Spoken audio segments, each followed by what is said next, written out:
Hello guys, কেমন আছেন সবাই? নিশ্চয়ই ভালো আছেন। আমাদের ছাদের বিম বাঁধার কাজ চলমান।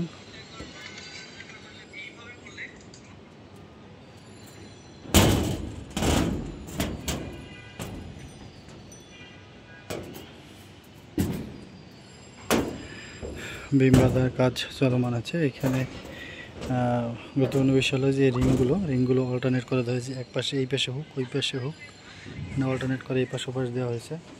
আবার এইখানে এসে আমরা হুকগুলো অল্টারনেটভাবে নিচে দিয়েছি, আউটসাইডে আমরা নিচে দিয়েছি, আবার উপরেও দিয়েছি।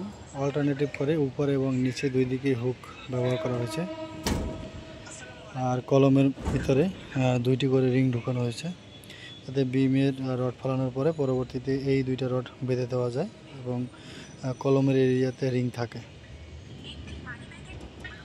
আর সবচেয়ে গুরুত্বপূর্ণ বিষয় হলো যে এখানে বিম বাঁধার আগে কিছু গুরুত্বপূর্ণ কাজ করতে হবে। যদি কোথাও কোনো ফাঁকা থাকে ওগুলো বন্ধ করতে হবে এবং বিমের রড ফেলানোর পূর্বে এই বিমের যে শাটারগুলো আছে এটা পরিষ্কার করতে হবে। তলাটা ভালো করে পরিষ্কার করে এরপরে তেল দিতে হবে। তো সেইখানে পরিষ্কারের বিষয়টা হলো সবচাইতে ভালো, যে যদি শুকনো ময়লা হয় যে তখন ব্লোয়ার মেশিন দিয়ে হাওয়া দিয়ে এই ময়লাগুলো পরিষ্কার করা।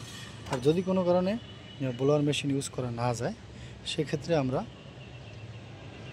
পানি দিয়ে ওয়াশ করে পরবর্তীতে এখানে শুকালে শাটার অয়েল দিব। এটা হলো বিকল্প। তো আমরা চেষ্টা করব শুকনো অবস্থায় ব্লোয়ার মেশিন দিয়ে এটা পরিষ্কার করে তারপরে শাটার অয়েল ব্যবহার করতে। তো এখানে আমাদের ছাদে ল্যাপিং খুবই কম পড়েছে। ল্যাপিং নাই দেখা যায় না বললেই চলে, কারণ এখানের প্রতিটি রডই আমাদের রডের ফুল লেন্থের চাইতে ছোট আছে, যার কারণে আমরা এখানে আমাদের এরকম ল্যাপিং দেওয়া দরকার হয় না। আর এখানে একটা গুরুত্বপূর্ণ বিষয় হচ্ছে কলমের গোড়াতে এই রিংগুলো ছোটো বানাতে হবে। যেহেতু এখানে কলমের ভিতরে রড ঢুকেছে, এই কলমের রিংগুলো ছোট এবং আস্তে আস্তে বড় করে মূল সাইজে চলে আসতে হবে।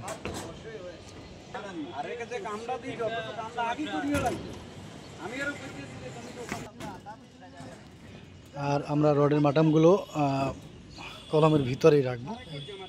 এই যে আমরা কলমের ভিতরে রেখেছি এবং আউটেরগুলো আমরা কলমের ভিতরে রাখবো। বাইরে রাখলে যে সমস্যাটা হয় যে আমাদের ক্লিয়ার কভারটা কমে যায়, আমরা ভিতরে রাখবো আর সাইডে নিব না। আমরা এখানে যেটা দেখাচ্ছি যে আমাদের প্রতিটা মাটামই কলমের মধ্যে।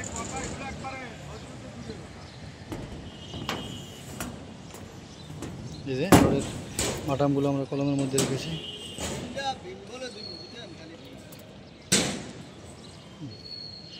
তো ধন্যবাদ সবাইকে সাথে থাকার জন্য। ভালো থাকবেন সবাই।